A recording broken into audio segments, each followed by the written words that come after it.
안녕하십니까. 이어서 경남 뉴스입니다. 경상남도가 산청 전통의학 엑스포와 대장경 세계축전의 지원과 또 부산과의 올림픽 공동 개최도 중단하기로 했습니다. 불필요하게 많은 예산이 들기 때문인데요. 해당 자치단체의 반발도 예상됩니다. 천연수 기자의 보도입니다. 215만 명이 다녀간 2013년 산청 세계전통의학 엑스포입니다. 경상남도는 2017년으로 예정된 2회 엑스포를 지원하지 않기로 했습니다. 정부와 경상남도 산청군이 각각 50억 원씩 부담하는 예산에 도가 빠지면 행사는 사실상 못하게 됩니다. 역시 2017년 예정인 대장경 세계문화축전도 마찬가지입니다. 2011년 220만 명, 2013년 200만 명이 다녀갔지만 경상남도는 지원 중단을 결정했습니다. 투자 예산에 비해 효과가 낮다는 것입니다. 관광객 중 외국인의 비중이 3% 안팎으로 낮다는 점도 문제가 됐습니다. 우리 도민들한테 실제 도움이 갈 수 있는 이런 사업에 투자를 하는 것이 오히려 더 엄청난 효과를 가져올 수 있다. 저희들은 그래서 그런 판단을 했어요. 경상남도는 또 올해 1월 부산시가 제안한 2028년 올림픽의 공동 개최도 1조 원의 부채를 안아야 한다며 참여하지 않기로 했습니다. 경상남도의 국제행사 지원 중단 결정은 해당 자치단체와 사전에 충분한 교감을 가진 것이 아닌 전격적으로 내린 결정이어서 시행에는 상당한 반발과 진통도 예상되고 있습니다. 의학 엑스포와 대장경 축전 모두 매년 200만 명 이상 관람객이 몰려 자리를 잡고 있다는 것입니다. 국제행사는 낙후 지역의 성장 동력이 된다는 반론도 있습니다. 산청과 합천군은 경상남도의 결정에 아직 공식적인 입장은 내놓지 않고 있습니다. KBS 뉴스 천연수입니다. 산청군의회가 급식 지원을 의무화하는 조례를 통과시켰습니다. 하지만 산청군과 경상남도는 상위법에 위반된다며 제의를 요구할 계획이어서 조례가 원안대로 시행되기는 쉽지 않을 것으로 보입니다. 보도에 최세진 기자입니다. 산청군의회가 학교급식 식재료 지원에 관한 조례 개정을 만장일치로 통과시켰습니다. 기존의 예산의 범위 내에서 식재료 구입비의 일부를 지원할 수 있다는 내용은 식재료 구입비를 지원하여야 한다로 변경됐고, 식재료비 지원 심의위원회의 심의를 거쳐 지원 여부를 결정한다는 내용은 삭제됐습니다. 하지만 통과된 조례가 그대로 시행될지는 미지수입니다. 개정된 조례에 대해 자치단체장은 의회에 제의를 요구할 수 있습니다. 아직까지는 확실하게 정한 게 없습니다만은 아마 지금 들리는 이야기로는 상위법에 위반된다는 그런 법제처의 유권 해석도 있고 하기 때문에 산청군에서 제의를 요구할 경우 의회에서는 조례를 재상정해 3분의 2 이상 찬성을 해야 가결되고, 여기서 다시 통과되더라도 상위법 위반이 아닌지 판단을 위해 대법원에 제소를 할 수 있습니다. 경상남도도 마찬가지로 제의를 요구할 수 있습니다. 상위 법령에 위반된 여부, 그다음에 이제 공익의 현전 침해가 있는지 여부에 대해서 종합적으로 검토를 해서 조치할 계획입니다. 다른 시군에서도 무상급식 조례를 준비하고 있지만 통과는 불투명합니다. 김해시 의회는 예산 확보 문제로 관련 조례가 이달 초 상임위에서 보류됐고, 통영시 의회는 상임위 상정도 못한 상태입니다. 양산시 의회는 시장의 재량권을 침해한다는 법제처의 유권 해석 때문에 다시 조례를 수정해 발의했습니다. 이미 급식비 지원 의무 조항이 명시된 고성군도 조례를 지키지 않고 있어 시군의회의 무상급식 의무 조례의 시행은 난항이 예상되고 있습니다. KBS 뉴스 최세진입니다. 경남의 개별 공시지가가 지난해보다 7.91% 상승한 것으로 나타났습니다.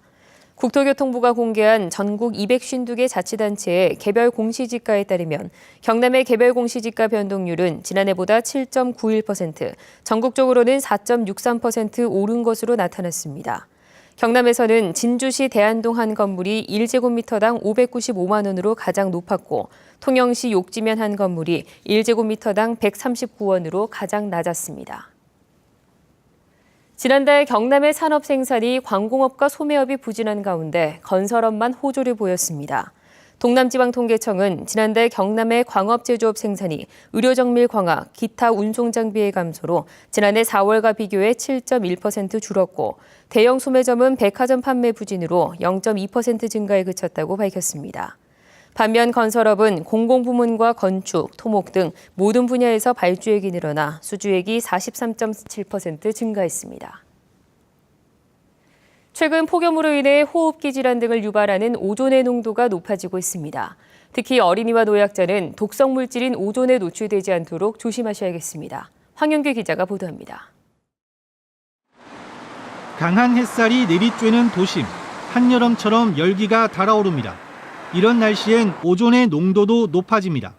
이달 들어 부산에서 대기 중 오존의 농도가 0.12 ppm을 넘어 주의보가 발령된 횟수만 모두 7차례에 달합니다.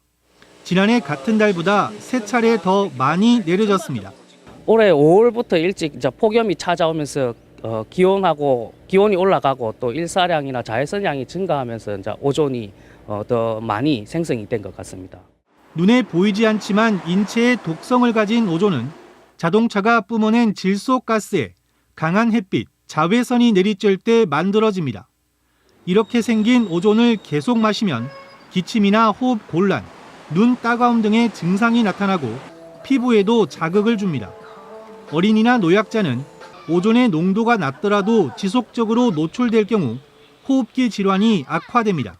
오존에 노출됐을 경우에는 강한 산화력을 띠기 때문에 눈 점막이라든가 호흡기 계통에 노출됐을 경우에는 강한 자극을 발생하게 됩니다. 이 때문에 오존 주의보가 내려지면 바깥보다 오존량이 절반 정도 감소하는 실내에 있는 것이 최선입니다. 특히 오존의 농도가 가장 높은 오후 2시부터 5시 사이에는 장시간 야외 활동을 자제하는 게 좋습니다. KBS 뉴스 황현규입니다.